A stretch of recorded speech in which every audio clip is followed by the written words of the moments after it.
네, 안녕하세요. 예, 제가 한국어로 사역을 할 일이 별로 없어서 이런 기회가 참 좋은 것 같습니다. 제가 한국에서 컸고요. 한 14살 때쯤에서 캐나다로 이민을 왔고 이제 보통 이 근처에서 자랐는데 원래는 포트 코키틀람 살다가 코키틀람 살다가 포트모디 살다가 이러다가 그 아버츠포드에 있는 컬럼비아 바이블 칼리지 아시죠? 거기 간다고 2005년도에 이사 갔다가 지금은 알버타주로 이사를 갔어요. 이제 한 에드먼턴 쪽으로 간 지가 한 6년 됐는데 그래서 늘 밴쿠버 쪽으로 오는 걸 굉장히 좋아합니다. 더군다나 이번에는 또 한국 분들하고 교인 분들하고 같이 시간을 나눌 수 있게 돼서 참 감사하게 생각합니다. 저희 가족들이고요.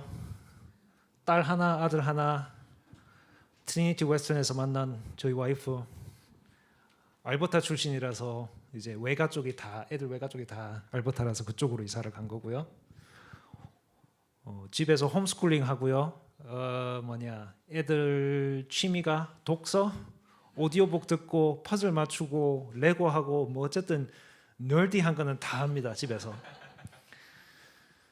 그래서 참 감사하게도 하나님께서 이 미천한 종한테 좋은 것을 많이 주셨어요. 근데도 그 하나님의 오묘한 섭리로 딱 한 가지 허락하지 않은 것이 있었으니 그게 참 튼튼한 모낭. 그거 하나는 안 주시더라고요. 그게 제가 말하는 걸 들으시면 조금 아시겠지만 경상도 쪽 원래 출신이고요. 대구에서 왔습니다. 그리고 말씀하신 대로 Alberta Director for Apologetics Canada 일한 지 한 10년 됐고요. 저희는 이제 그리스도인들이 제자도를 걷는 데 있어서 뭔가 좀 더 전체적으로 제자의 길을 걸어갈 수 있는 예수님께서 가장 큰 계명이 무엇이냐고 질문을 받으셨을 때 Hear, O Israel, the Lord our God, the Lord is one. You shall love the Lord your God with all your heart, soul, 그리고 뭐죠? Mind and strength. 근데 한국어 번역에는 뜻이라고 번역이 되어 있더라고요. 그게 틀린 말은 아닌데 그 헬라어를 보면은 뉴스라고 되어 있어요. 이게 이성을 얘기하는 겁니다. 그런 뜻에서 뜻을 다해서 하나님을 섬겨라 하는 건데 그 부분이 오늘날의 교회에서는 약간은 좀 결핍된 게 있는 것 같아요. 그래서 저희들이 하는 역할이 이성적인 이런 제자도를 이렇게 보충을 하면서 우리가 제자도를 전체적으로 이렇게 좀 총체적으로 할 수 있도록 그렇게 하는 게 저희 목적입니다. 오늘은 주제가 그냥 믿는 거 아닌가요? 인데 예수님의 부활에 대해서 얘기를 할 겁니다. 제가 변증을 하기 시작한 이유가 교회에서 자라면서 질문을 할 기회가 별로 없었어요. 질문을 할 기회가 아주 없었던 건 아닌데 질문을 하면은 처음에는 저 천주교 집안에서 자랐거든요. 그래서 신부님이나 수녀님이나 주일학교 가르치는 선생님들이나 부모님들이나 처음에는 그 질문하는 거 좋은 자세다. 궁금한 거 있으면 뭐든지 물어라 이렇게 하시거든요. 근데 이제 한 10대쯤 되면서부터 질문이 조금씩 톤이 약간 바뀌어요. 그래서 다들 경험해 보셨을 거예요. 크면서 한 12살, 13살 이렇게 되면서부터 저희들이 질문하는 게 굉장히 좀 까다로워지거든요. 그러면서 이렇게 선생님들이나 신부님들이나 자꾸 묻는단 말이에요. 근데 묻는 게 조금은 버르장머리 없고 좀 까다롭고 이러다 보니까 언젠가는 선을 딱 그어요. 그러면서 야, 너네 임마 신앙이 부족해서 그래. 믿음이 부족해서 그래. 이렇게 나온다고요. 근데 그때 제가 들은 그거는 영어로 카프아웃이라고 그러죠.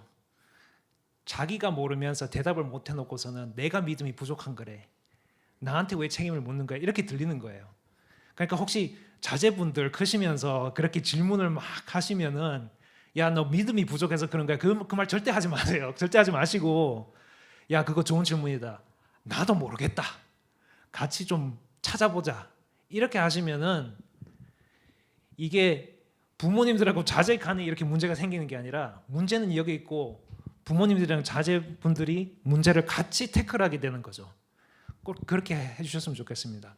근데 어쨌든 어릴 때는 크면서 그냥 믿는 게 있었어요. 그죠? 왜? 그냥 그리스도인이니까, 크리스천이니까 그냥 믿는 거예요. 저 컬럼비아 바이블 칼리지 갈 때도 가놓고는 뭐 이사야서에 대해서 배우고 야고보의 신학에 대해서 배우고 이것저것 배웠는데 그 중에도 딱 뭐랄까 질문을 하지 않는 게 몇 가지가 있었어요. 왜? 다 믿으니까. 하나님은 진짜 존재하는가? 아니면 뭐 선과 악은 진짜로 객관적인 것인가? 종교는 다 똑같지 않나? 뭐 이런 거. 물론 학교 가는 게 그런 거를 다 대답을 해놓은 거를 전제로 하기 때문에 그걸 질문을 안 하는 거죠. 근데 졸업하고 나서 사회로 나오면은 사람들이 하는 질문이 뭐죠? 하나님이 진짜인가? 종교는 다 똑같지 않나? 뭐 그런 거를 질문을 한단 말이에요. 그래서 이렇게 제가 컬럼비아 바이블 칼리지 굉장히 좋아하거든요. 그래서 나쁜 말 하려는 건 아닌데 딱 한 가지 제가 졸업을 하면서 부족한 점을 느꼈다면 그 점이 좀 부족했던 것 같아요. 그래서 변증을 하게 됐고, 근데 그렇게 그냥 믿는 것 중에 하나가 예수님의 부활이었거든요. 솔직히 말해서 크리스찬이면은 그걸 안 믿는다는 게 말이 안 되잖아요. 그죠? 그냥 믿는 거라고요. 그래서 사람들이 물어요. 예수님이 부활하셨다는 거 어떻게 알아? 뭐라고 합니까? 성령께서 역사하심에 내가 알고 있는 거지. 그치? 내 마음에서 이거를 간증을 하시기 때문에. 근데 그게 말이 맞아요. 우리 그리스도인이 가장 기본적으로 예수님이 부활하셨다고 믿는 게 바로 성령께서 우리 마음 안에 간증을 하시기 때문에 그걸 아는 게 그게 가장 기본적이거든요. 근데 역사적으로도 이걸 풀어나갈 수 있어요. 그래서 기독교는 참 희한한 게 제가 대학교 다니면서 석사 과정을 할 때 이 변증 쪽으로 공부를 했는데 그 프로그램 디렉터 하시던 분이 이게 종교학을 박사 과정을 공부를 하셨어요. 그래서 세계 여러 종교를 공부를 하셨단 말이에요. 근데 공부를 하시면서 뭐 불교도 배우고 힌두교도 배우고 이슬람도 배우고 많이 배우셨는데 이런 말씀을 하시더라고요. 종교를 시작을 하려면은 기독교처럼 하면 안 된다는 거예요. 기독교는 뭔가 종교라는 박스가 있으면 그 안에 안 들어간대요. 딱 이렇게 딱 맞게 들어가지가 않는다는 거예요. 무슨 소리냐니까. 종교를 시작을 하려면은 사람들이 객관적으로 확인할 수 있는 거를 토대로 해가지고 시작을 하면 안 된다는 거예요. 예를 들어서 내 안에서 진리를 찾았다. 너도 명상을 해서 그 진리를 찾아라. 세상은 다 공허하고 존재하지 않고 너의 자아도 존재하지 않는다는 것을 네가 깨우쳐야 네가 팔정도를 따라야 열반의 경제에 이른다. 뭐 이런 식으로. 저희가 집안이 제 할머니께서 처음으로 크리스천이 되셨는데 그전에는 집안이 불교였어요. 제 할아버지 할머니 저희 아버지 다 불교 신자셨는데 뭐 제가 태어나고 나서는 제가 그거는 제 기억에는 없고요. 근데 그렇게 그래서 어쨌든 많이 들었거든요. 저도 이렇게 대구에서 중학교 갈 때 능인중학교라고 불교제라는 학교가 있는데 여기 왜 크리스천 사립학교 있잖아요. 그것처럼 한국에는 불교제라는 학교가 있잖아요. 그래서 뭐 초파일 되면 막 장식이 어마어마하고 막 그랬는데 어쨌든 그 교수님께서 하시는 말씀이 근데 뭐 내 안에서 진리를 찾아라든지 아니면은 뭐 내가 혼자 있는데 어떤 천사가 내게 와서 이런 계시를 하더라. 이슬람에서 그러잖아요. 몰몬교도 그렇고. 그렇게 주관적인 뭔가가 있어야 사람들이 확인을 할 수 없고 그래야 종교를 시작하기가 쉬워진다. 근데 기독교는 유독 사람들이 객관적으로 확인할 수 있는 어떤 역사적 무언가를 전제로 한단 말이에요. 그래서 그게 이상하다는 거예요. 그래서 그게 역사적으로 객관적으로 확인할 수 있는 거기 때문에 우리가 물론 성령의 간증을 통해서 예수님께서 부활하셨다는 것을 믿지만 역사적으로도 이거를 풀어 나갈 수 있다는 데서 오늘 말씀을 준비하게 됐습니다. 제가 조금 더 개인적으로 얘기를 풀어 나가 볼게요. 부활에 대한 뭐 제가 죽었다가 살아난 그건 아니고 저희 가족이 1993년도 말에 밴쿠버로 이주를 왔거든요. 그래서 이제 지난 12월 달로 딱 30년이 됐는데 왔다가 이제 한 몇 년도였지? 96년 2월 14일이었어요. 발렌타인데이죠. 그래서 왜 그때는 막 학교 가면 막 수업 도중에 누구 들어와가지고 막 초콜릿 주고 꽃 주고 그러잖아요. 누구한테서 왔다 막 이런 식으로. 저는 그때 밴드부에 있었거든요. 제가 베이스 기타를 치는데 베이스 기타 치는 다른 친구가 한 명 있었어요. 매번 누가 꽃을 들고 초콜릿을 들고 올 때마다 걔한테 가는 거예요. 왜 나는 안 줘? 그러면서 집으로 투덜대면서 그때 왔던 기억이 나요. 발렌타인데이, stupid, you know. 집에 와가지고 날씨도 좀 그때 흐릿한 때였는데 2월 14일에 여기는 그래도 2월이면 좀 포근하잖아요. 알버타는 거기는 뭐 2월이면은 아직도 뭐 영하 30도 이러고 장난 아닌데 진짜 추위가 살인적이라고 뭐 얘기를 하는데 진짜 살인적이에요. 거기서 잘못하면 사람 얼어 죽기 때문에. 근데 그때 그 날이 기억이 나요. 그때 포근했던 거, 구름 끼고 그때가 제가 10학년 때였는데 고1 때였는데 제가 늘 하던 것처럼 집에 와가지고 가방은 그냥 방에 던져놓고 컴퓨터 앞에 앉아가지고 게임을 하는 거죠. 그때 한참 조용했어요. 저희 어머니께서는 이렇게 낮잠 자고 계셨고 저희 형은 아직 학교에서 안 왔고 누나도 하나 있는데 누나는 볼일 보러 나갔다가 아직 안 들어왔고 게임을 하면서 이렇게 무슨 뭐 축구 뭐 매니지먼트 게임 하는데 전화가 오더라고요. 전화를 받았어요. Hello? 그러니까 한 2초 정도 지연이 되더니만은 여보세요? 그러시는 거예요. 그래서 어떤 아주머니가 한국에서 전화가 왔나 보다. 예. 누구세요?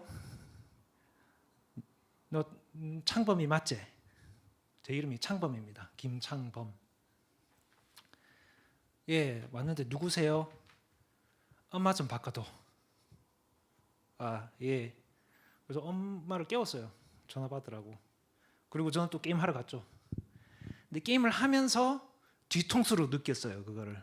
엄마가 말이 톤이 약간 다른 거예요. 뭔가가. 그래가지고 뭐지? 하는데 그래도 나는 뭐 월드컵 따야 되니까 계속 게임 하고 있는데 목소리가 톤이 이상해요. 그래서 그 전화를 끊으시더니 갑자기 막 분주해지시는 거예요. 그래서 뭐 있다. 그런데 마침 그때 저희 형님이 학교에서 왔어요. 집에. 엄마를 보니까 엄마가 뭔가 분주해. 자기도 뭔가를 느낀 거예요. 그래서 왜?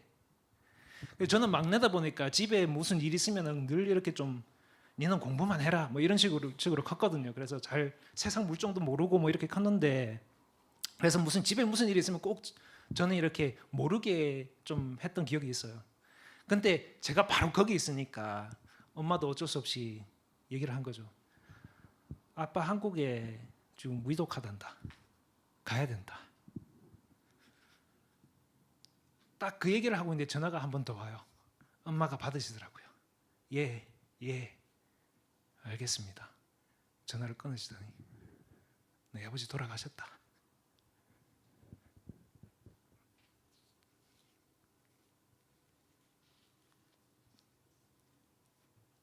갑자기 출장 나가신 거였는데 갑자기 어느 날 집에 그 할머니 친할머니께서 거기 계셨거든요. 같이 지내고 계셨는데 어느 날 갑자기 막 토하시더니 정신을 못 차리시더래요. 저희 고모부께서 의사신데 급하게 불러가지고 고모부 오셔가지고 업어매고 병원으로 갔죠. 근데 결국엔 돌아가신 거였어요. 그래서 그 이후에 뭘 했는지 제대로 기억도 안 나요. 그냥 짐 다 싸고 그 다음날 바로 밴쿠버 공항 가가지고 항공편 제일 빠른 거 타고 바로 갔죠. 서울 가가지고 김포공항 내려서 거기서 또 비행기 또 하나 타고 대구로 내려가가지고 또 거기서 공항에서 택시를 타고 그때까지만 해도 누나한테는 자세하게 얘기를 안 해줬어요. 그냥 아버지 위독하시다고만 했지. 근데 택시에 탔는데 저희 형님이 조수석에 타는 거예요. 19살인데 갑자기 가장이 돼버린 거예요.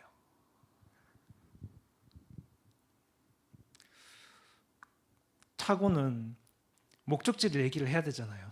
이제 더 이상 숨길 수가 없는 거예요. 그래서 형님이 뒤로 딱 보더니 특히 누나한테 힘내라고, 강해져야 된다고. 저기 동산병원 영안실로 가주세요. 저희 누님은 그때 알았어요. 아버지 돌아가셨다는 거를.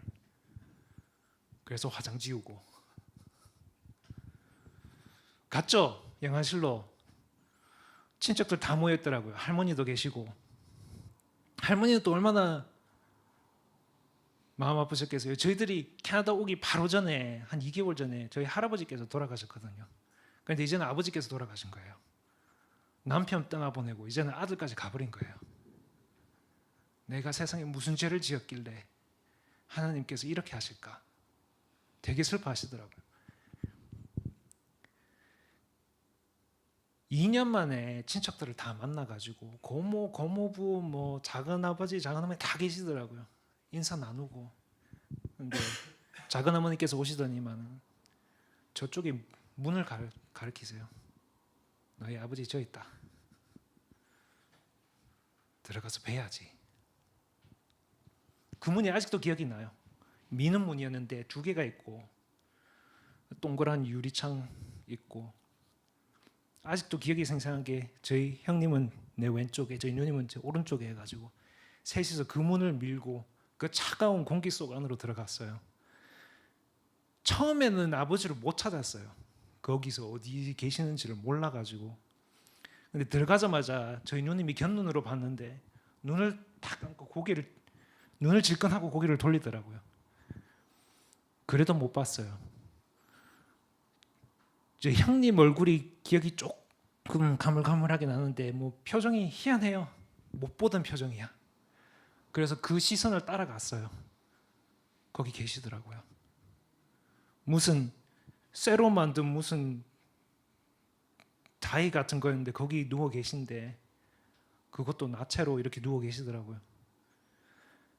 머리는 다 엉클어져 있고 눈은 퉁퉁 부어 계시고, 무슨 출혈이 있으셨는지 코 한쪽으로 검붉은 피가 나와서 귀로 들어가 있고, 입술은 또 무슨 회개한 보라색이에요. 전에 보지도 못했던. 그리고는 아버지 뭐 한 이 정도 되나? 하얀 천이 있었는데 그걸로 이렇게 아버지 중간을 이렇게 가려놨더라고요.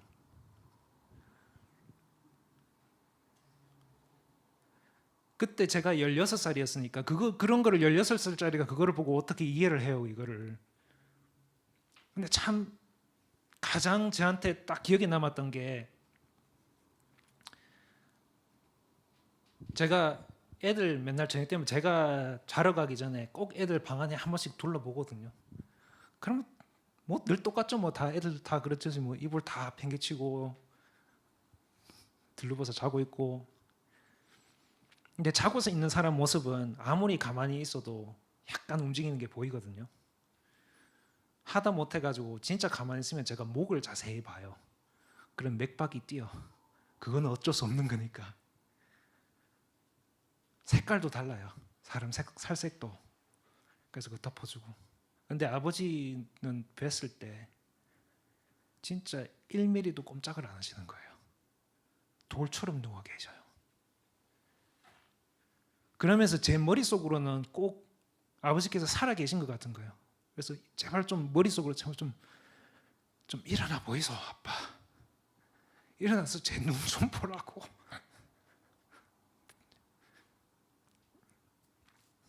내 이름 좀 불러보라고. 근데 안 일어나셨어요. 그 이후로는 잘 생각도 안 나요. 그냥 아버지 산소에 묻어들인 것밖에 한 달 정도 있었던 것 같은데 그게 기억이 안 나요. 되돌아왔죠. 이게 참, 제가 이 사역을 하면서 보통 사람들이 이렇게 질문을 해요. 영어로 하자면은 Is there life after death? 이렇게 묻거든요. 그러니까 사후 세계에 우리가 살 수 있을까? 그런데 저희가 진짜로 질문하는 건 그게 아닌 것 같아요. 저희가 진짜로 질문하는 것은 제가 얘기를 나눠보면은 누구도 그냥 죽은 후에 되살아나가지고 영원토록 그렇게 살아가고 싶어하는 사람은 아무도 없는 것 같아요. 근데 아버지께서 돌아가시면서 그거를 느꼈어요. 우리가 질문을 하는 거는 Is there life after death? 그게 아니고 죽은 후에 살 수 있을까가 아니고 죽은 후에 관계가 있을까 거든요. Is there relationship after death? That's what we're really asking. 죽음이 저희한테 아픈 이유가 뭐예요? 그냥 생물학적 무슨 반응이 없어졌다는 게 아니잖아요. 아빠가 떠나갔다는 거잖아요. 엄마가 떠나갔다는 거잖아요. 저희 할머니 할아버지가 떠나갔다는 거잖아요. 때때로는 안타깝지만 제 자식들이 떠나갔다는 거잖아요. 그게 아픈 거예요. 그러니까 우리가 진짜로 묻는 거는 관계가 존재하는가? 내가 아빠를 다시 볼 수 있을까? 내가 내 할머니를 다시 볼 수 있을까? 그거거든요. 근데 문제가 있어요. 골이 있단 말이에요. 죽음이라는 골이. 근데 그 반대편에 뭐가 있는지를 몰라요. 이렇게 생각해 보세요. 저희들 캐나다에 있죠. 한국에 친지들 아마 계실 거예요. 뭐 전하고 뭐고 없는 시대로 돌아갔다 칩시다. 우리가 한국에 계신 그분들이 어떻게 계신지 알려면 어떻게 해야 되겠어요? 우리가 그쪽으로 가야겠죠. 아니면 그쪽에서 누가 와야겠죠. 그러니까 이 죽음이라는 고리 가운데 있고 우리가 그쪽에 뭐가 있는지를 모르면은 우리가 그거를 알 수 있는 방법은 딱 두 가지예요. 우리가 그쪽으로 가든지 아니면 누가 와야 되죠. Near death experience라고 들어보셨죠? 죽을 뻔한 경험. 그런데 이 죽음이라는 골의 반대편에 뭐가 있는지 알려면은 그냥 죽을 뻔한 경험으로는 부족해요. 죽음을 경험한 사람이 와서 얘기를 해줘야 돼요. 아니면 우리가 그쪽으로 가든가. 근데 그리스도교는 바로 그 핵심에, 바로 그 정중간에 죽음을 체험한 사람이 있다는 거예요. 자, 그러면은 성경 꺼내서 고린도전서 15장으로 가봅시다. 고린도전서 15장. 사도 바울의 서간이죠. 고린도 교회에 있는 그 보낸 서간인데 이런 거를 보고 한국어로는 뭐라 하는지 잘 모르겠는데 영어로는 이런 걸 보고 occasioned document라고 그러죠. 무슨 말이냐면은 사도 바울이 이 서간을 보낼 때는 그때 그 시대 그 상황에 있었던 어떤 일에 대답을 하고자 이걸 보냈다는 거예요. 거기서 무슨 일이 있었다는 거예요. 예를 들어서 뭐 시어머니랑 동침을 하고 그걸 막 떠벌리고 자랑하는 녀석이 있다든지 아니면은 뭐 결혼 문제로 해가지고 무슨 답이 필요하다든지 아니면은 무슨 뭐 우상한테 바친 그 재물을 먹는 거에 대해서 무슨 답이 필요하다든지 뭐 이런 걸로 해가지고 그거에 대답을 하기 위해서 보낸 거란 말이죠. 그러니까 사도 바울이 고린도에 가가지고 이렇게 교회를 다 개척해놓고 떠났는데 이제 체크인을 해야 되는 거예요. 지금 잘하고 있나? 근데 리포트가 들려온단 말이죠. 이런 일이 있었습니다. 그러면 이제 서간을 써서 보내는 거죠. 이런 식인데 그때 당시에 고린도 교회에서는 부활이라는 없다고 주장하는 사람들이 있었어요.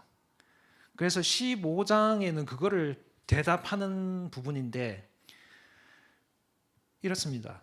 15장 1절부터 형제들아 내가 너희에게 전한 복음을 너희에게 알게 하노니 이는 너희가 받은 것이요 또 그 가운데 선 것이라 너희가 만일 내가 전한 말을 굳게 지키고 헛되이 믿지 아니하였으면 그로 말미암아 구원을 받으리라.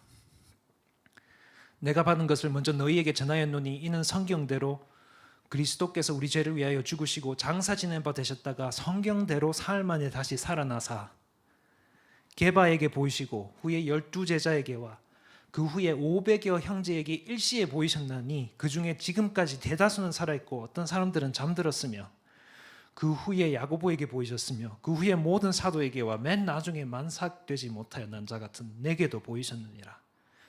자, 여기서 12절로 넘어갑니다. 12절 그리스도께서 죽은 자 가운데서 다시 살아나셨다 전파되었거늘 너희 중에서 어떤 사람들은 어찌하여 죽은 자 가운데서 부활이 없다 하느냐. 만일 죽은 자의 부활이 없으면 그리스도도 다시 살아나지 못하셨으리라. 그러니까 부활이라는 게 없으면 그리스도도 살아나실 수 없다는 거죠. 그리스도께서 만일 다시 살아나지 못하셨으면 우리가 전파하는 것도 헛것이요 또 너희 믿음도 헛것이며 또 우리가 하나님의 거짓 증인으로 발견되리니 우리가 하나님이 그리스도를 다시 살리셨다고 증언하셨습니다. 만일 죽은 자가 다시 살아나는 일이 없으면 하나님이 그리스도를 다시 살리지 아니하셨으리라. 만일 죽은 자가 다시 살아나는 일이 없으면 그리스도도 다시 살아나는 일이 없었을 터이요 그리스도께서 다시 살아나는 일이 없으면 너희의 믿음도 헛되고 너희가 여전히 죄 가운데 있을 것이요 또한 그리스도 안에서 잠자는 자도 망하였으리니 만일 그리스도 안에서 우리가 바라는 것이 다만 이 세상의 삶뿐이면 모든 사람 가운데 우리가 더욱 불쌍한 자이리라. 그러니까 한마디로 부활이 없잖아요. 예수님께서 안 살아나셨잖아요. 그러면은 우리 일요일에 늦잠 자도 돼요. 여기 올 필요 없어. 시간 낭비야. 참 희한하죠. 이거 하나에 그리스도교 전체가 살고 죽습니다. 그런데 이 객관적인 역사적 어떤 이벤트를 토대로 교회가 일어섰다는 거예요. 그게 참 어떻게 보면 이상합니다. 자, 그러면 어떻게 할까요? 자, 성경은 우리는 물론 그리스도인으로서 하나님의 영감을 받은 하나님의 말씀이다 이렇게 믿지 않습니까? 그죠? 근데 역사가들은 성경을 대할 때 그렇게 안 대한단 말이죠.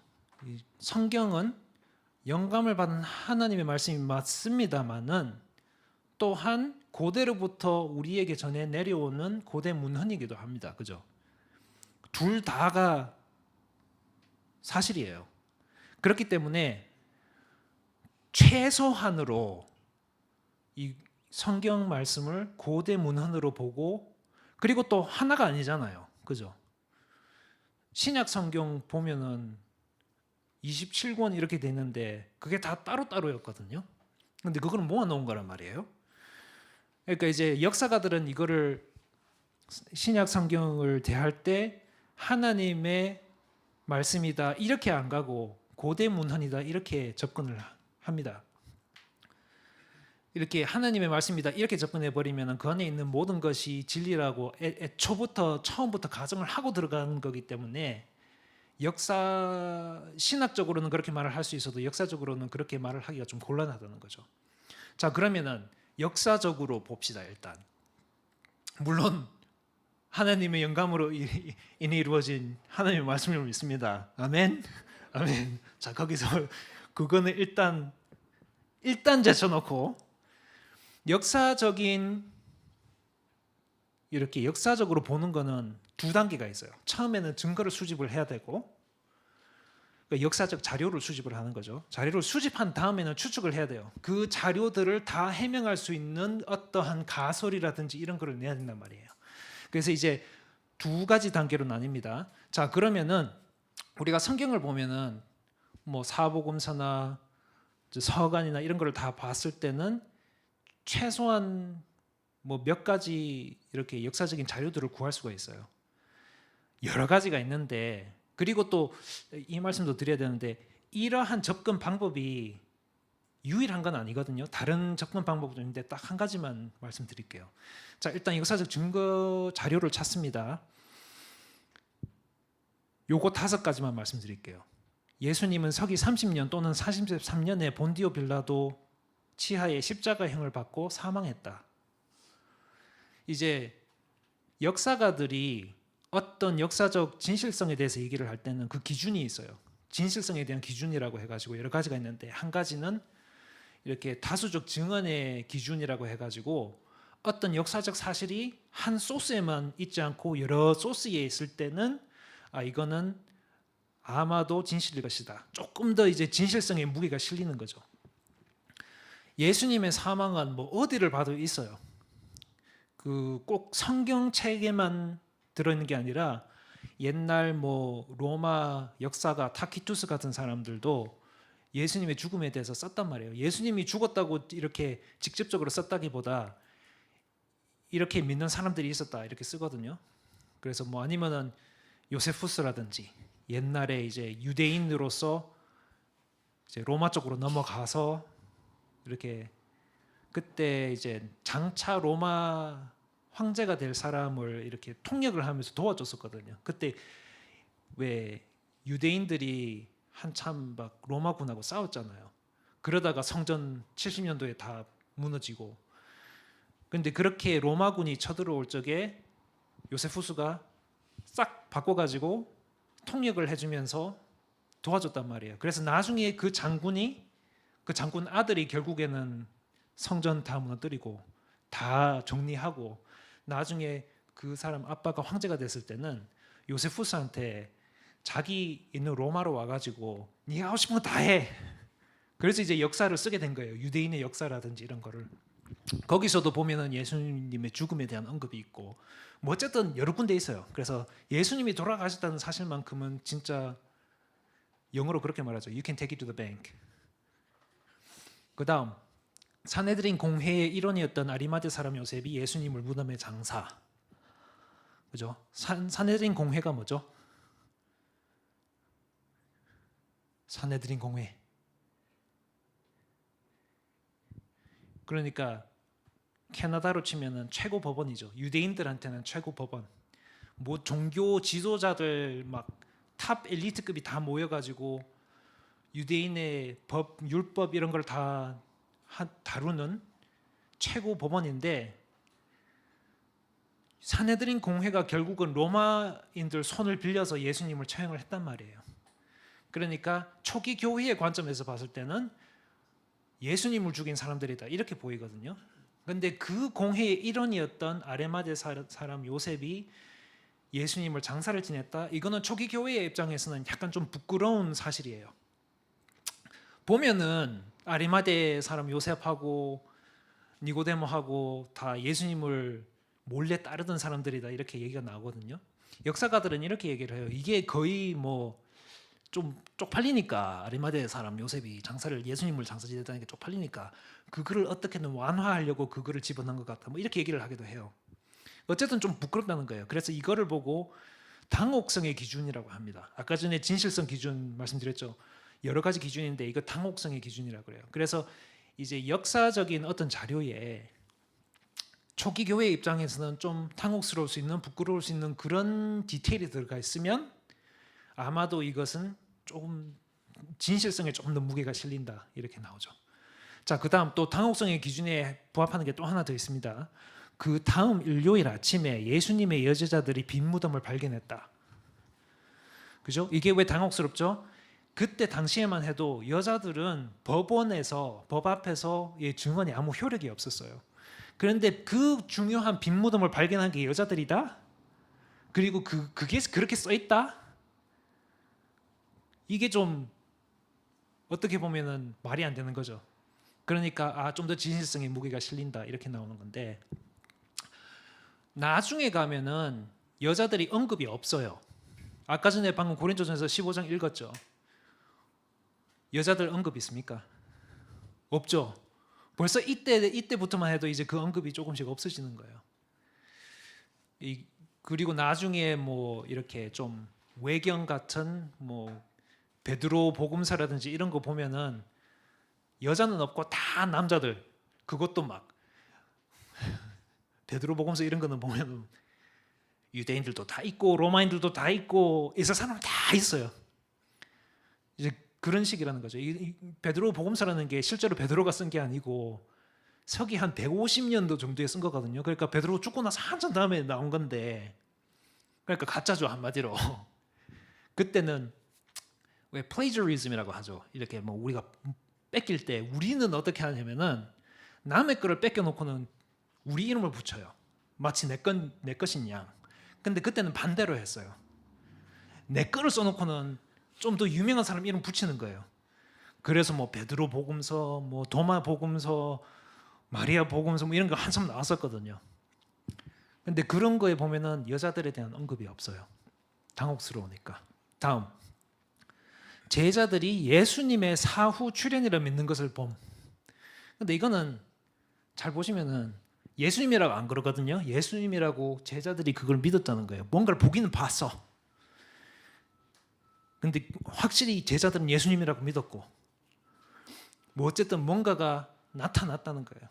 이제 그것도 뭐 여러 소스에 들어 있고 뭐 여러 가지 이유로 인해서 이것도 믿을 만합니다. 그다음 마지막, 그렇게 믿지 않았어야 할 이유가 충분히 있었음에도 불구하고 제자들은 예수님이 부활했다고 갑자기 진심으로 믿었어요. 갑자기 진심으로. 이제 유대인들은 그 종말론이 이랬거든요. 모든 사람들이 세계 종말에 가서 다 부활할 것이다. 그래서 어떤 사람들은 심판을 받고 어떤 사람들은 뭐 이렇게 얘기가 나오는데, 그 전에 하나님께서 그냥 한 사람만을 개인적으로 부활시키신다? 그거는 아주 비유대적인 그런 게 있다는 거예요. 그 비유대적인 거를 이 제자들은 갑자기 믿기 시작한 거예요. 그냥 갑자기 믿는 게 아니라 진짜 죽을 각오를 하고 믿었다는 거죠. 그러니까 갑자기 진심으로. 보통 이렇게 되면은 이렇게 메시아다 하고 나타나는 사람들이 몇 명이 있었잖아요. 많이 있었거든요. 예수님 전에도. 보통 메시아라고 자칭하는 사람들이 죽으면 어떻게 되냐면은 그를 따르던 사람들은 다 그냥 다음 메시아를 찾든지 자기네 중에서 또 한 명 뽑아. 뭐 모르죠. 제비 뽑기를 하든 뭐 어떻게든 뽑아. 그래서 예수님의 제자들은 그 다음 사람으로 아마 예수님의 이붓 동생인 야고보를 뽑았을 것이다. 이렇게 얘기를 하거든요. 그분이 예루살렘의 지도자잖아요. 결국에는 초기 교회가 일어나면서 예루살렘의 지도자였거든요. 그렇게 뽑았을 것이다. 아니면은 그게 아니면 아예 예전에 하던 대로 뭐 가족들이 하던 생업을 계속 하든지, 계속 낚시하고 고기 잡고 계속 하든지, 이렇게 5가지 있는데 일단 요거 5가지를 이렇게 이 위에 놓겠습니다. 자, 이제 첫 번째 단계 끝. 두 번째 단계 이제 추측을 해야 되는데, 추측에도 여러 가지가 있어요. 여러 가지 가설들이 있는데 몇 가지 좀 잘 알려진 것들만 말씀드리겠습니다. 처음에는 음모론. 이게 제일 오래된 건데 애초부터 유대인들이 어떻게 이거를 설명을 했냐면은 제자들이 모의를 해가지고 예수님의 시신을 훔쳤다, 빼내놓고는 예수님이 부활했다고 한다. 그래서 마태복음에 왜 로마 경비병들 배치되잖아요. 그 얘기가 이제 학자들 얘기에 의하면은 옛날에 떠돌던 그 소문에 대한 변증으로서 이게 들어갔다, 이렇게 해명을 하는 사람들이 많아요. 그러니까 그 얘기는 뭐냐면 그걸 그냥 초기 교회에서 지어냈다는 게 아니라 그런 소문이 떠도니까 아, 우리 이런 일이 있었다, 이거 넣어야 된다, 이렇게 돼가지고 마태복음에 이게 있다는 거거든요. 그래서 이게 예수님 죽었고 장사 지내셨고 제자들이 훔쳤다, 이렇게 나오는 거. 그다음 요즘에 제일 좀 잘 나간다 그래야 되나? 환영론. 그러니까 제자들이 예수님을 잃고 너무 깊은 슬픔에 빠진 나머지 환영을 보았다는 거죠. 그래서 이제 아, 예수님이 부활하셨구나, 이렇게 생각이, 소문이 퍼지고 이래서 교회가 생겨났다. 또 하나는 기절론 해가지고 예수님께서는 실제로 십자가에서 돌아가신 건 아닌데 돌아가셨다고 착각을 해가지고 무덤에 묻었는데 예수님이 도망을 치셨어. 자, 이것도 좀 말이 안 됩니다만 그래도 이런 게 있어요. 또 하나는 쌍둥이론. 진짜 있습니다, 이거. 학자들이 얘기를 하는 거예요, 이거. 아무리 좀 황당해 보여도. 그러니까 이 얘기는 예수님한테 쌍둥이가 있었다는 거예요. 아무도 몰랐던. 왜 마리아가 누구한테 그 얘기를 안 해줬는지는 모르겠는데 어쨌든 있었다는 거예요. 그래서 갑자기 나타나가지고 아, 내가 예수다, 내가 부활했다, 뭐 이렇게 나왔다는 거죠. 자, 그러면 여기 이렇게 모아놓습니다, 한쪽으로. 자, 그럼 어떻게 해야 되냐면은 이 추측들, 가설들 하나하나를 보고 이게 우리가 본 이 자료들을 해명을 하는지 안 하는지를 봐야 돼요. 음모론부터 봅시다. 음모론에 의하면 예수님 죽었어요, 그죠? 장사 되셨어요. 제자들이 시신을 훔쳤으니까 무덤이 비었어요. 근데 제자들이 뭔가를 봤는데 예수님이 그대로 죽어 계시다면 무엇을 받냐는 거죠. 이게 해명이 안 되고 제자들이 절대로 예수님 부활하셨다고 믿었을 리가 없어요. 왜? 자기네들이 한 거니까. 그리고 아까 전에 말씀드렸듯이 진심으로 믿었다 그랬거든요. 죽을 각오를 하고 믿었다는 거예요. 야고보는 실제로 그렇게 죽었고 베드로도 전설에 의하면은 거꾸로 매달려서 십자가형 거꾸로 받고 죽었다 그랬잖아요. 그렇게 각오를 하고 믿은 거예요. 이게 안 맞아떨어져요. 그 다음에 환영론에 하면 예수님 돌아가셨고 장사 되셨는데 이렇게 헛것을 봤다. 그러면 시신이 어디 있어요 지금? 무덤에 있죠. 그러면 옛날에 로마 제군이나 유대인들이 초기 교회 박살내고 싶으면 그냥 가면 되는 거예요. 무덤에 가가지고 시신 꺼내놓고 죽었다. 가서 고기나 잡아라. 촌딱들아 이렇게 나오는 거죠. 진짜 촌딱들이거든요. 저는 왜 그 얘기 있잖아요. 사도 베드로가 예수님 막 부정하고 이럴 때 갈릴리 지방 그 갈릴리 지방 사투리인데 이러잖아요. 그러면서 저는 늘 사도 베드로가 경상도 사투리 썼다고 늘 상상을 했어요. 뭔가 경상도 왜냐면 또 사도 베드로가 좀 다혈질이잖아. 꼭 뭐 생각부터 하고 말을 해야지 말부터 먼저 하고 뭐 이런다든지. 그러니까 이제 무덤은 근데 뭔가를 본 거죠. 이제 예수님이라고 믿는 것을 본 건데 절대 그게 오래 갔을 리가 없어요. 누가복음에 누가가 복음서를 쓰고 또 사도행전 썼잖아요. 사도행전 처음에 보면은 데오빌로한테 이렇게 얘기합니다. 예수님께서 40일간에 걸쳐서 나타나셨다. 보신 적 있으세요? hallucination 뭐 이런 거 당해 보신 적 있으세요? 절대 그렇게 오래 안 갑니다. 그리고 그런 일이 있을 때는 꼭 한 가지 우리의 그 감에 한 가지만이 영향을 받아요. 그러니까 아무것도 없는데 뭐 헛것을 봤다든지 헛것을 들었다든지 뭐 헛것을 느꼈다든지 뭐 이렇게 얘기가 나오는데 사복음서고 어디고 다 보면은 이게 폴리모돌 그러죠. 온 감각을 다 써요. 누가복음에 그렇게 나오잖아요. 예수님 그 문 잠겼는데 갑자기 벌떡 나타나셔가지고는 너에게 평화 있으라. 다 놀라죠. 유령이다. 우리 다 죽었다. 귀신이다. 이거 어떡하냐. 그랬는데 예수님이 그때 저는 예수님이 경상도 사람이라는 걸 딱 알았어요. 딱 먼저 하신 질문이 뭡니까? 먼저 하시는 말씀. 밥도. 경상도. 그래서 앉아서 먹잖아요. 그래서 다 보는 거예요. 그러니까 누가는 이거를 쓰면서 절대 귀신이 아니고 우리가 보고 느낀 거다. 요한복음에 또 뭐라고 나와요? 도마. 내가 그 구멍에 손가락 집어넣은 장관은 못 믿는다. 예수님 나타나셔가지고는 자 해봐 이렇게 나오셨단 말이에요. 그리고 또 나중에 갈릴리 지방에 호숫가에 나타나셔가지고는 오니까 막 예수님 막 밥하고 있고 같이 먹고 마시고 얘기를 나누고 걷고 듣고 보고 다 했단 말이에요. 그러니까 이게 이렇게 절대 오래 안 가는 거죠. 기절론 이거는 뭐 처음부터 근데 여기서 잠깐 제가 시간을 좀 들여서 말씀을 드리자면은 십자가형이 어떻게 처리가 되는가? 십자가형이라는 건 결국 질식사하는 거거든요. 그러니까 애초에 처음부터 예수님께서 채찍이 엄청 맞으셨잖아요. 그죠? 근데 그 채찍이 자세히는 몰라요. 우리가 어떤 형태의 채찍을 로마 군인들이 썼는지 몇 가지 저희가 잘 아는 게 있는데 하나는 꼬리 9개 달린 고양이라 그러죠. Cat of Nine Tails 그래가지고 있는데 그게 어떤 거냐면은 손잡이 있고 이제 가죽끈이 있어요. 근데 가죽끈 안에 온갖 게 뭐 들어있단 말이죠. 뭐 돌덩어리라든지 철덩어리라든지 뭐 날카로운 뼈 조각이라든지 한번 치면은 그 덩어리들이 치면서 이게 소프트해져요. 그러면은 그 날카로운 게 박힌단 말이에요. 그러면 이거를 떼면은 살이 뜯어져 나와.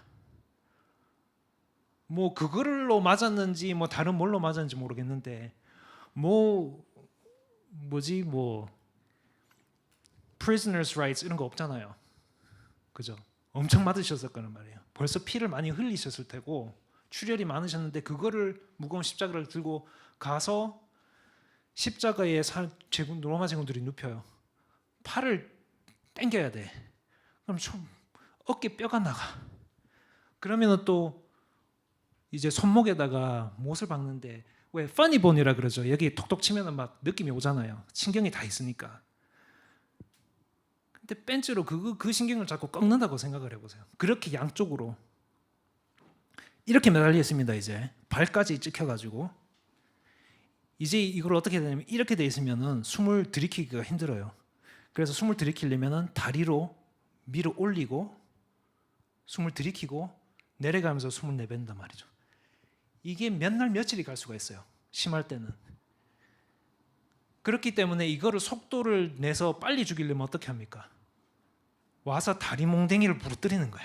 그러면 밀지를 못하니까 여기 매달려서 그냥 죽는단 말이죠. 근데 이렇게 죽을 때는 제가 뭐 의학자는 아닙니다만 이런 얘기를 들었는데 그렇게 죽을 때는 흉수라 그래가지고 폐랑 심장 근처에 필요 이상의 물이 고인다는 거예요. 근데 참 희한하죠. 사도 요한이 자기가 본 거를 기록할 때는 그 옆구리로 창을 찔렀을 때 창을 빼니까 뭐가 나오더라? 피와 물이 나오더라. 딱 맞아 떨어지는 거예요. 그리고 로마 제군들은 전문적인 킬러들이거든요. 사람이 죽었으면 사람이 죽었는지 알아. 살아있으면 살아있는 것도 알아요. 그리고 그 죄수가 튀면은 자기네들 모가지가 날아가기 때문에 절대 그냥 안 둔다는 거예요. 그래서 오죽하면은 다리 몽둥이 그 죄인 2명 딱 부러뜨리고 예수님한테 딱 오니까 벌써 돌아가셨단 말이에요. 백인부장한테 그 얘기를 하죠. 백부장한테 죽었다. 확실히 해라. 확인 사살한 거예요. 창으로 찔러가지고. 근데 그거를 다 살아남았다? 또 아리마대 사람 요셉하고 니고데모가 와가지고 뭐 수십 킬로 되는 뭐 몰약, 향유 이런 거 다 시신 처리해가지고 그거를 붕대를 또 감싸가지고 근데 그거를 뭐 헐크도 아니고 예수님이 그 시점에 이거를 다 뜯어내고 그 무거운 돌 밀어내고 예루살렘에 와가지고 제자리인데 와가지고 똑똑 베드로가 문 엽니다. 베드로야 부활이다. 절대 안 믿는다는 거죠. 그리고 더군다나 그때 당시 유대 사람들의 머릿속으로 그거를 봤을 때는 아 하느님께서 예수님을 부활시키셨다 이렇게 합리화를 안 시켜요. 어떻게 하냐면은 세계에서 가장 치명적인 가장 강한 군대가 죽이려고 했는데 이 사람을 죽이지 못했다. 하느님의 손이 이 사람 위에 있다. 이 사람이 우리 메시아다. 이렇게 나오죠. 부활했다 이렇게 얘기는 안 합니다. 진짜 살았으면. 근데 제가 시간을 들여서 이렇게 얘기를 드리는 이유는요. 저희들이 이렇게 말을 많이 하거든요. 예수님께서 우리 죄를 위해서 돌아가셨다. 그죠? 많이 하잖아요, 그 말을. Jesus died for our sins. 그런데 돌아가셨다는 사실을 많이 얘기하면서도 어떤 죽음을 겪으셨는지는 우리가 얘기를 잘 안 해요. 모르기도 하고. 저도 이거 공부하기 전에 몰랐어요. 십자가형이 어떤 거였는지. 근데 그 얘기를 다 듣고 나니까 갑자기 보는 눈이 달라지는 거예요. 이런 고통을 겪으셨구나. 자, 기졸론. 네, 장사 지내셨고 도망가셨으니까 무덤이 비었고 받겠죠. 근데 절대 제자들 안 믿습니다. 예수님 부활했다고. 자, 쌍둥이론. 이거 예수님 돌아가셨고 장사 지냈는데 쌍둥이가 나타난 거예요. 그러면 시신이 어디 있죠? 무덤에 있죠. 똑같습니다. 환영론하고 이제 제자들이 믿을 만도 해요. 어떻게 보면은. 근데 절대 안 속습니다. 절대 안 속아. 3년 넘게 같이 다녔는데 갑자기 나타난다고 생각을 해보세요. 그러면은 이상한데 우리가 이 얘기하면은 예수님 꼭 이런 아재 개그 꼭 하는데 저거 막 맛있게 잡수시네. 저거 예수님 엄청 싫어하시는데 저거 뭐지?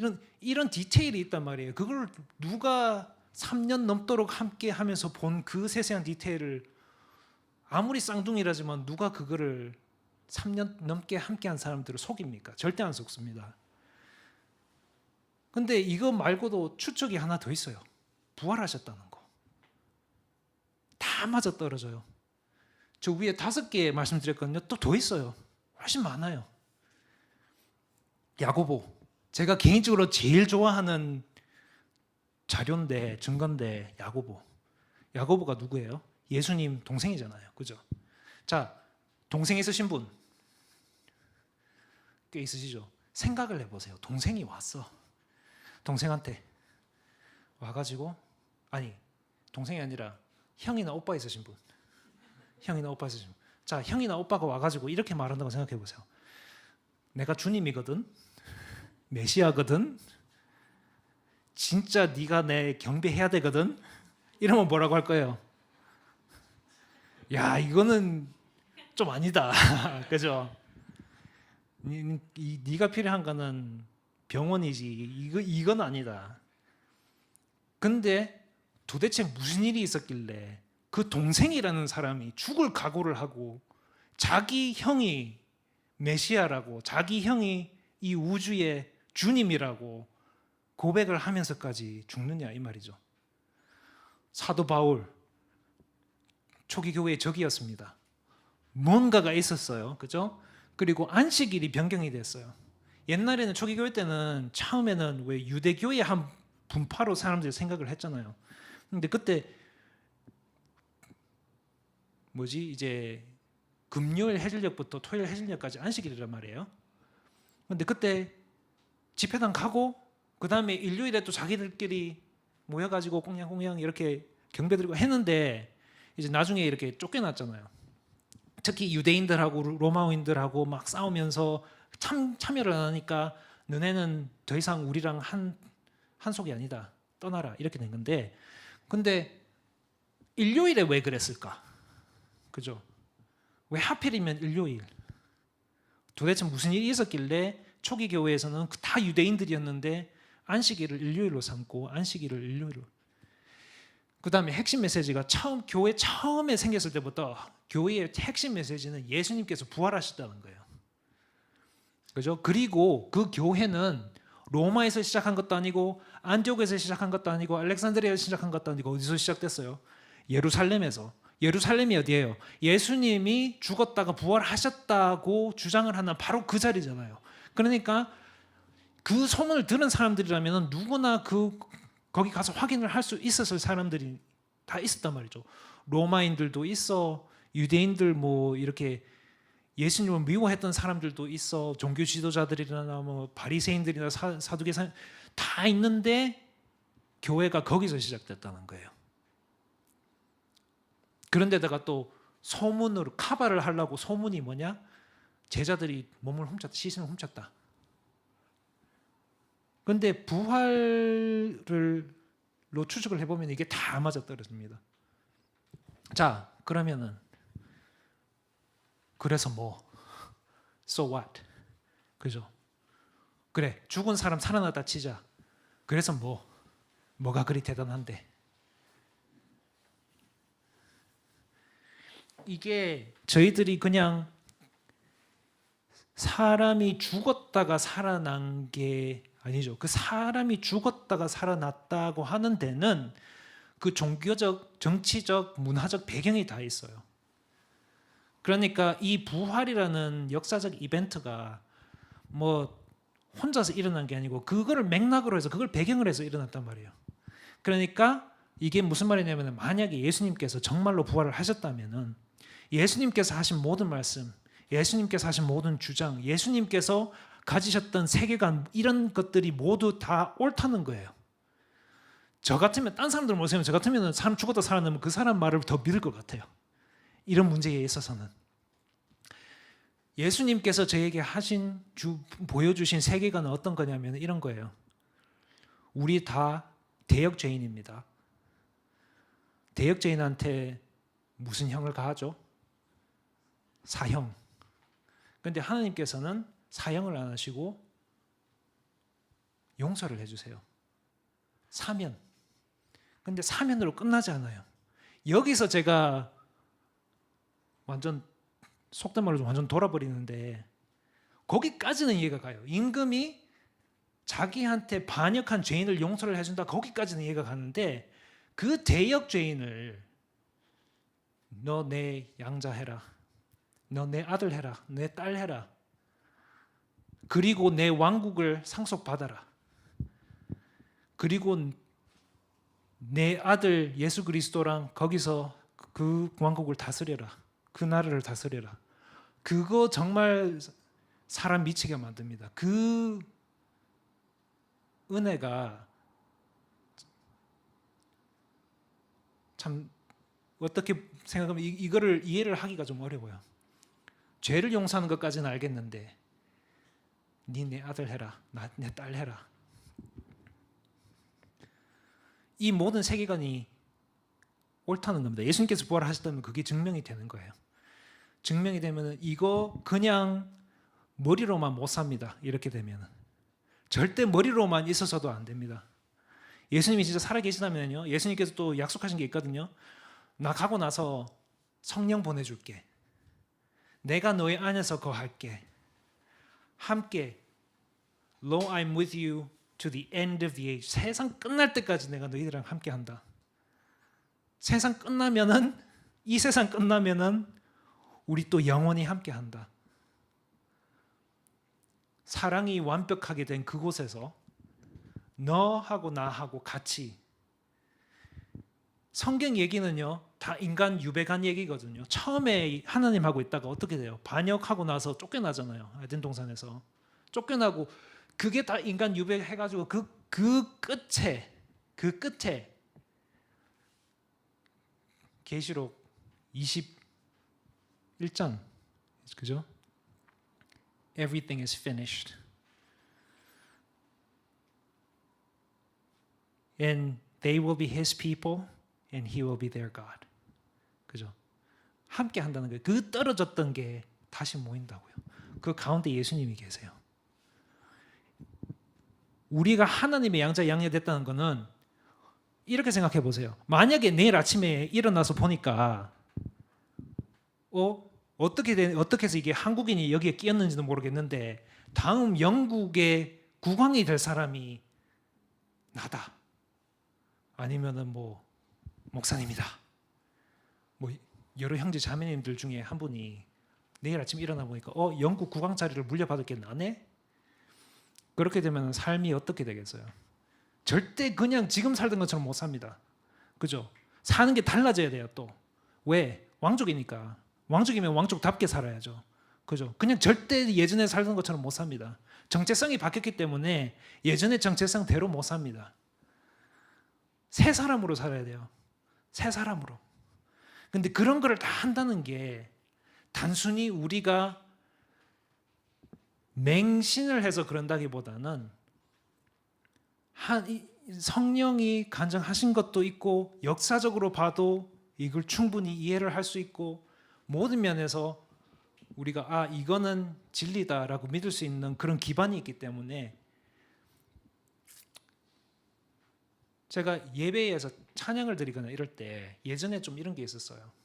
머리가 워낙에 좀 복잡한 인간이다 보니까 뭐 노래 한 소절 하고 나면은 이걸 하나하나 뜯어보게 된다고요. 이게 진짜 이럴까? 진짜 이거 맞나? 이거는 아닌 것 같은데 뭐 이런 일이 정말 있을 수 있나? 이런 게 많이 있었거든요. 요즘에 그런 게 많이 없어졌어요. 이거를 공부를 더 하고 나니까 오히려 제가 찬양을 드릴 때 그런 거 신경 끄고 찬양하는 데만 집중을 할 수 있게 되더라고요.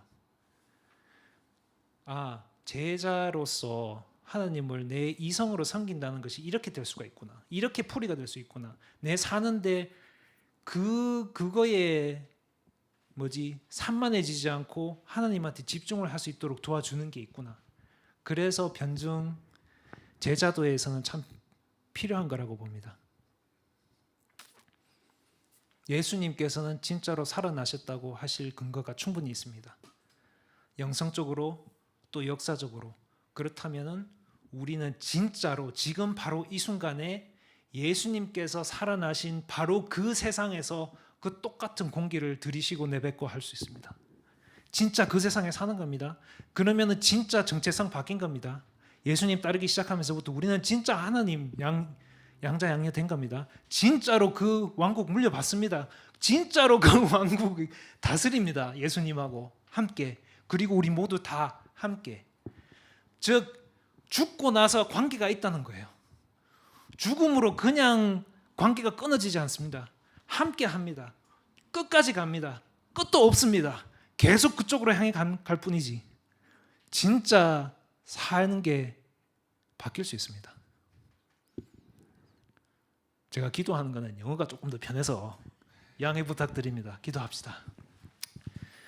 Our Father in heaven and gracious King, we thank you for this time together that we could spend together, looking into perhaps the most important historical event that ever happened in this world that we live in, that you have given to us. Thank you for the new covenant that we live under. Thank you that we have your Spirit living in us, so that we don't have to make a sacrifice and go to the temple and make a sacrifice to see you. Jesus has fulfilled all of that. He is our sacrifice. He is our high priest. He is the temple, and the entire Old Testament system has been fulfilled in him, and we can just, through his sacrifice, just come directly to your throne room. And we thank you for that reality, and thank you that we can live in a place where love is perfected. Thank you that I get to see my father again, and any other loved ones that we have lost in Christ Jesus, we get to see them again, and we thank you for that reality. Would you empower us by your Holy Spirit to live with this new identity as your adopted, undeservedly adopted sons and daughters of God Most High. In Jesus' name we pray, by the power of the Holy Spirit. Amen.